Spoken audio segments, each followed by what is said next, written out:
गगनमा सुबह है सुबह। यज्ञोपवीत संस्कार दो शब्दों को मिला करके शब्द बने हुए हैं, यज्ञ और यज्ञ में पहनने वाले उपवीत धागा। यह हमारे वैदिक परंपरा वेद के सिद्धांत से लक्षित और प्रेरित है। ब्राह्मण कुल में जन्म लेने के उपरांत भी जिसका यज्ञोपवीत संस्कार नहीं हुआ है वह वेद नहीं पढ़ सकता, गायत्री नहीं जप सकता, अर्थात उसका ब्राह्मण होना ही निरर्थक है। वैसे शास्त्र के हिसाब से ब्राह्मण, क्षत्रिय और वैश्य तीन जातियों में यज्ञोपवीत संस्कार करने के बारे में वर्णन मिलता है। ब्राह्मण के लिए तो परम अनिवार्य कहा गया है। और यह यज्ञोपवीत मिथिला क्षेत्र के बड़े ही संभ्रांत परिवार और बड़े ही संभ्रांत गांव के रहने वाले ये लोग हैं, मैथिल ब्राह्मण हैं और बड़े निष्ठापूर्वक धर्मशास्त्र की व्याख्या को सुरक्षित रखते हुए यज्ञोपवीत संस्कार कर रहे हैं। सुमित जी हैं, इनके पिताजी श्रीमान अशोक झा हैं और सुमित झा अशोक झा के ज्येष्ठ पुत्र और सुमित झा के ज्येष्ठ पुत्र सार्थक कुमार का आज यज्ञोपवीत संस्कार होने जा रहा है। 23 तारीख को, मार्च महीने की 23 तारीख को जो है उद्योग मरब ठट्ठी, जिसमें बांस काट के लाया गया, मंडप का निर्माण किया गया। 24 तारीख को माता बहनों द्वारा माटी मंगल इत्यादि कर्म को संपादित किया गया। 28 तारीख को कल कुमरम नाम के कर्म थे, जिसमें अपने कुल देवता की पूजा और कुछ लौकिक विधियां थी। आज जो भी विध है वह शास्त्रीय विध है, धर्मशास्त्र और वेदों से समन्वित विध है। आज सबसे पहले जो है अपने कुल की मातृका और गौरियाद सुरस माता भगवती दुर्गा से उनका पूजन हुआ है। फिर अपने पितरों का, पितरों में भी 2 कुल, जो बरुआ जिसका यज्ञोपवीत होगा उसके पिता के कुल में जो उनके परपितामह, वृद्धा परपितामह और उनके नाना के कुल में प्रमातामह, वृद्धा प्रमातामह जो नहीं हैं उनका पूजन किया गया है, अभिहुतिक कर्म कहते हैं। अब चूड़ाकरण संस्कार होगी, फिर मंडप के ऊपर पधारेंगे तो यज्ञोपवीत का प्रक्रिया होगा, यज्ञोपवीत संस्कार होंगे। भिक्ष मांगने की प्रक्रिया है, भवत भिक्षाम देहि, बरुआ भीख मांगता है, भवत भिक्षाम देहि। पहले माँ से, फिर अपने परिवार के अन्य कुटुंब इत्यादि लोग उन्हें भीख देते हैं। फिर वेदारंभ और समावर्तन कर्म होते हैं। फिर पूरा सर का बाल काटा जाता है, पुनः स्नान किया जाता है, दिव्य वस्त्र आभूषण पहनाए जाते हैं। फिर वह अपने कुल देवता, ब्रह्म देवता और बुजुर्गों से प्रणाम करके आशीर्वाद ग्रहण करते हैं। संक्षिप्त में इतना ही समय। बरुआ के माइयो सुबह, बरुआ के बापो सुबह, बरुआ के माइयो सुबह, बरुआ के बापो सुबह। आज मंगल दिनमा सुबह है सुबह, आज मंगल दिनमा सुबह है सुबह। शुभ के लगनमा शुभ है शुभ। आज मेरे भतीजे का सार्थक का यज्ञोपवीतम यज्ञ है। हम लोग के यहाँ सबसे मेन कार्य शादी से पहले जनेऊ सेरेमनी, यज्ञोपवीतम या इसको जनेऊ सेरेमनी कहते हैं। सुमित मेरा भतीजा और उसी का पुत्र सार्थक। सुमित की बड़ी इच्छा थी कि बड़ा धूमधाम से होना चाहिए और पूरी मेहनत करके उसने पूरे यज्ञ को इस रूप में कन्वर्ट कर दिया है कि यदि हम अपने गांव में भी करते तो इस तरह का माहौल, जो सजावट है, सब चीज़ है, वो नहीं हो पाता। वैसे हम लोग अपना जनेऊ सेरेमनी हम सब की जो है अपने गांव में माँ भगवती के स्थान पे ही होती है, लेकिन छुट्टी के अभाव की वजह से ये यहाँ पे किया गया है। लेकिन सब रीति रिवाज, सारे कस्टम, एक एक चीज़ उसी हिसाब से फॉलो किए गए हैं। तो बहुत बड़ा ये यज्ञ है। और जनेऊ सेरेमनी में गुरु, जो मैं गुरु बना हुआ हूँ, उसका एक अलग महत्व है। इसी में गुरु जो है गुरु मंत्र देता है शिष्य को। सार्थक मेरा शिष्य बना आज से, और मैं उसको गुरु मंत्र दूंगा। तो यही सबसे बड़ा इसका, आज से उसका मतलब दीक्षा स्टार्ट हो जाती है। ये पहले ज़माने में 4-5 साल की उम्र में हो जाता था, 6-7 साल की उम्र में। अभी तो पढ़ लिख गया है काफ़ी, लेकिन दीक्षा जो आरंभ होती थी यज्ञोपवीतम के, उससे ही होती थी। जय माँ भगवती। बरुआ के दीदी सुबह, बरुआ के पीसा सुबह, बरुआ के दीदी सुबह, बरुआ के पीसा सुबह। आजू छै शुभ दिन माँ सुबह है सुबह, आई छै शुभ दिन माँ सुबह है सुबह। शुभ के लगन माँ शुभ है शुभ।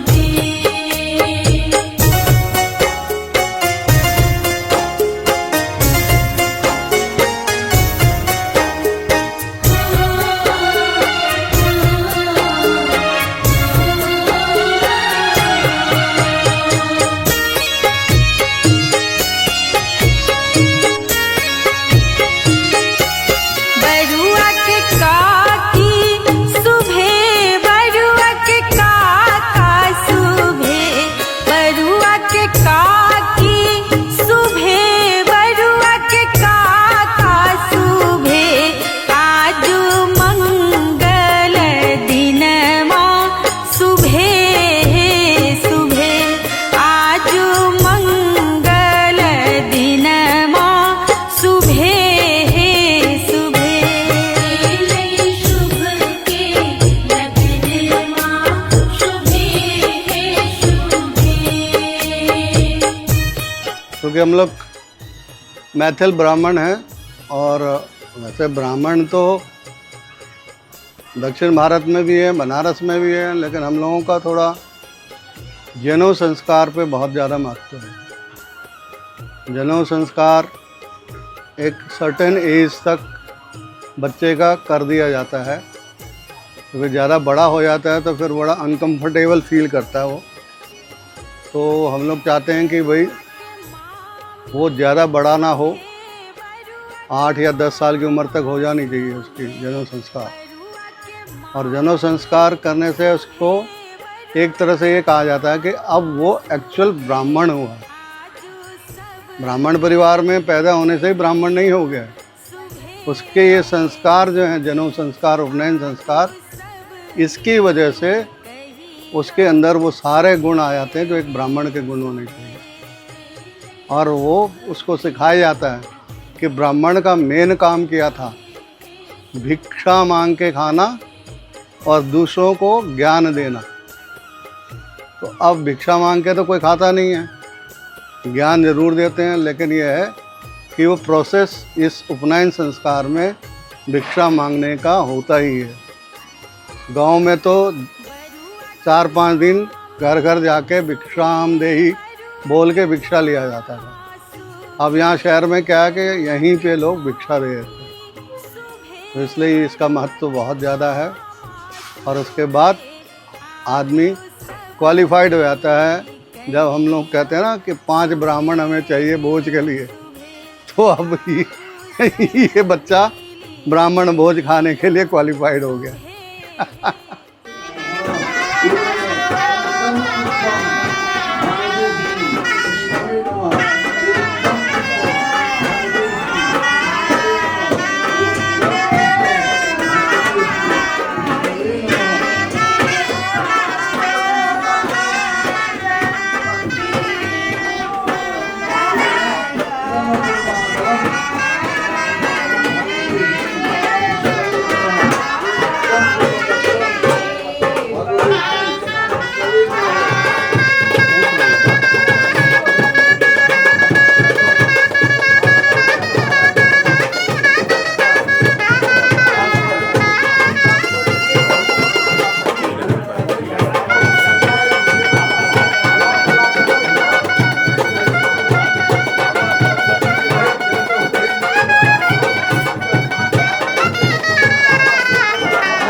कारिका सहित षोडश मातृके नमो नमः।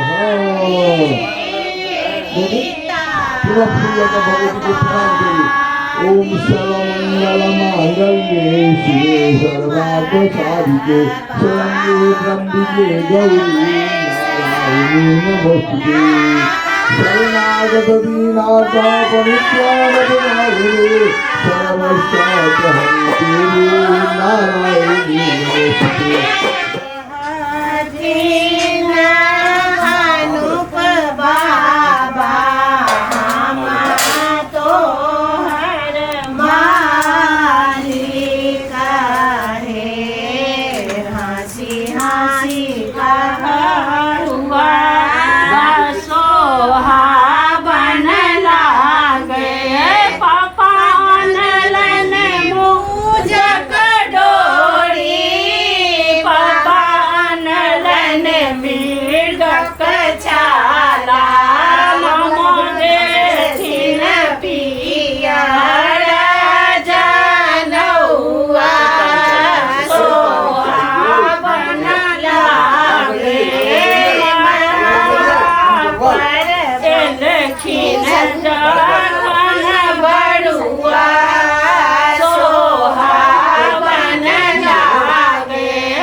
ओम ब्रह्मचर्य मागाम।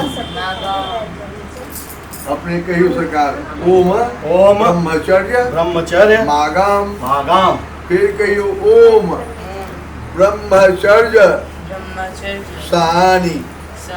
कहियो ओम ब्रह्मचर्य सानी सानी युक्तं परिबाधमाना वर्ण पवित्रम पुनतीम आगाम प्राणा प्राणाभ्याम बलमा साधानाम स्वसा देवी सुभगा एकलम यज्ञोपवीतम परमं पवित्रम प्रजापतये यस्सहजं पुरस्तात् आयुष्मग्नं प्रत्युञ्च शुद्धं यज्ञोपवीतम बलमस्तुतेज।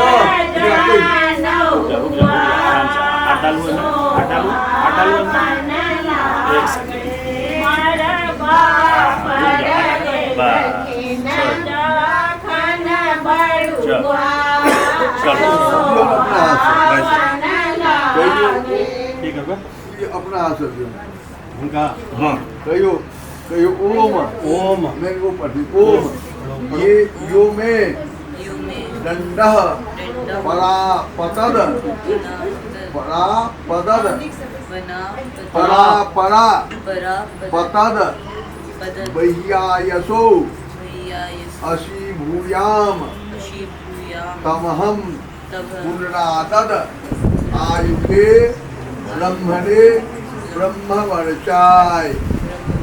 जोर जोर से बोल रहे, जोर जोर से बोल रहे।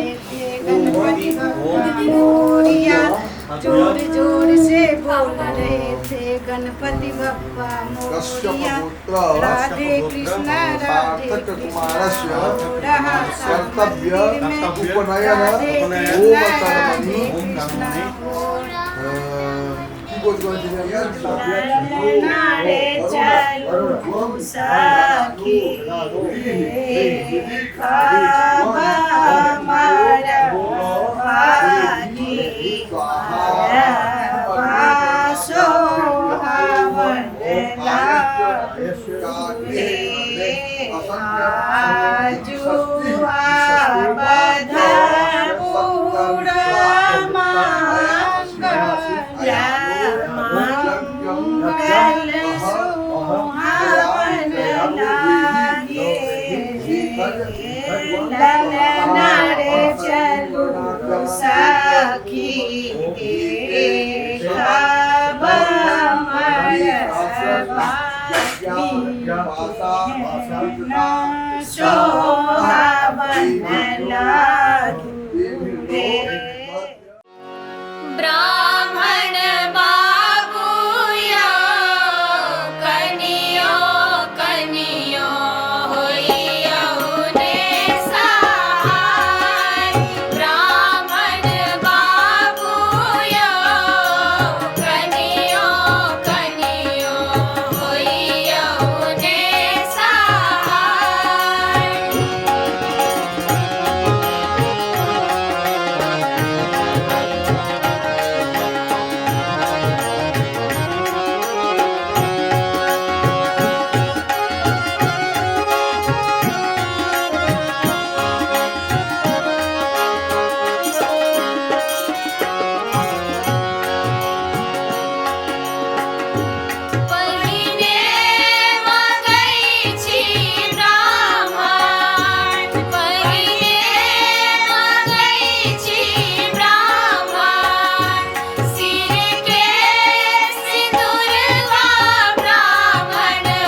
उपनयन हुई छन सुनी नहीं नौआ जिया हे दाजी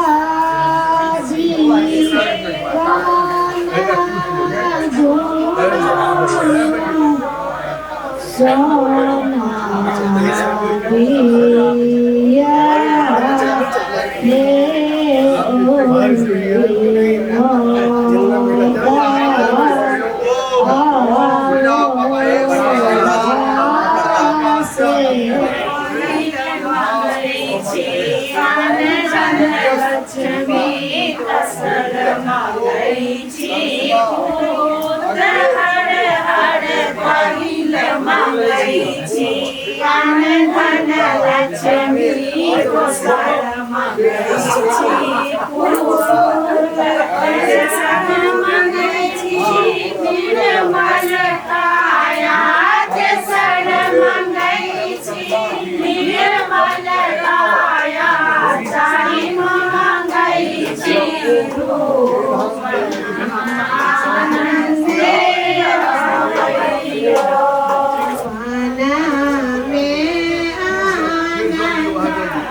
सुकुमार रे ना हजमा लरम लरम से कटी है बउआ के केस रे बउआ बड़ सुकुमार रे ना हजमा लरम लरम से कटी है बउआ के केस रे बउआ बड़ सुकुमार रे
भादो की रतिया भयावन घटा घन घेरेल हो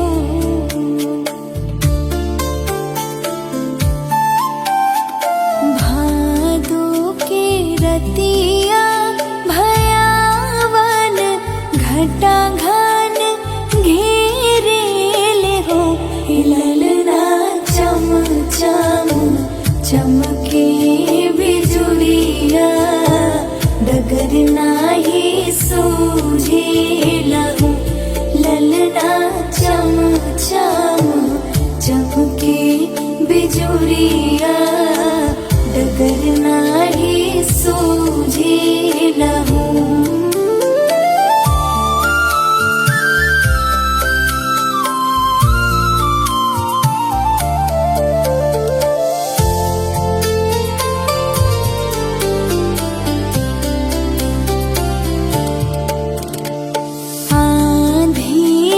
रतिया भइले त मोहना जन्म लिहाल हो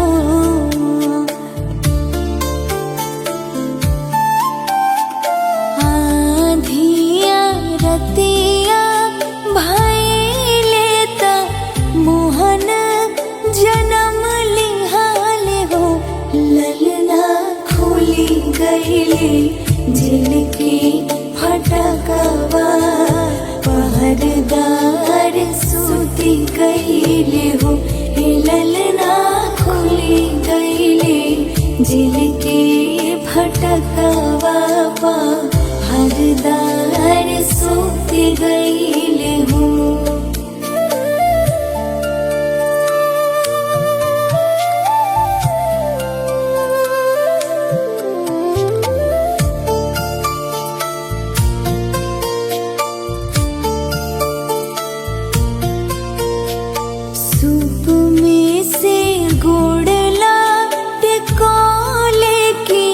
जमुना में डाल दिहाल हो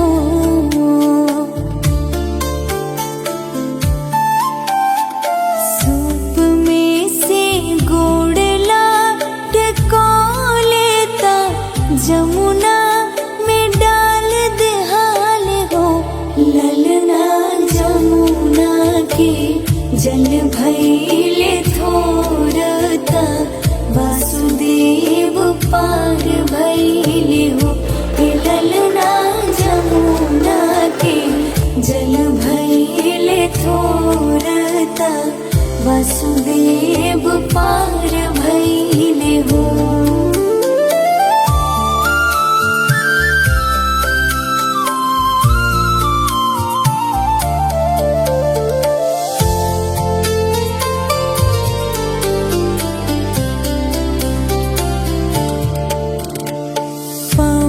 चेले गोकुल नगरिया ता नंद के भवन पहुँचे हो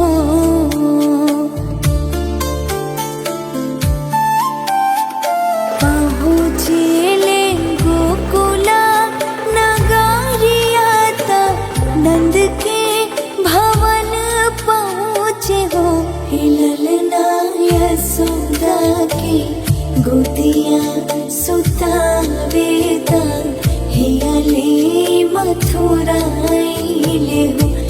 ललना यशोदा की गोदिया सुतावेता हियाले मथुरा आइले हो। ललना यशोदा की गोदिया सुतावेता हियाले मथुरा आइले हो।